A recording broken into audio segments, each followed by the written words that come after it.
खोखरा भेड़िया। एक सच्ची घटना। खोखरा गांव के पास एक घना जंगल था जहां रात में जाने की कोई हिम्मत नहीं करता था। लोग कहते थे कि वहां एक भेड़िया रहता था जो सिर्फ शिकार ही नहीं करता था बल्कि इंसानों को अपने वश में भी कर लेता था। एक दिन गांव के 3 दोस्त राहुल, समीर और विकास शराब के नशे में जंगल में चले गए।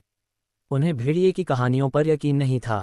हंसी मजाक करते हुए वे जंगल के अंदर तक चले गए। अचानक झाड़ियों में सरसराहट हुई। समीर ने टोका, लगता है कोई जानवर है। राहुल हंसते हुए बोला, अरे भूत भेड़िया कुछ नहीं होता, सब बुजुर्गों की मनगढ़ंत बातें हैं। तभी अंधेरे में किसी ने उनके नाम लेकर पुकारा, राहुल, समीर, विकास। तीनों के रोंगटे खड़े हो गए। आवाज़ बहुत जानी पहचानी थी लेकिन वे समझ नहीं पाए कि यह कौन है। तभी एक लंबी काली परछाई उनके सामने आ गई।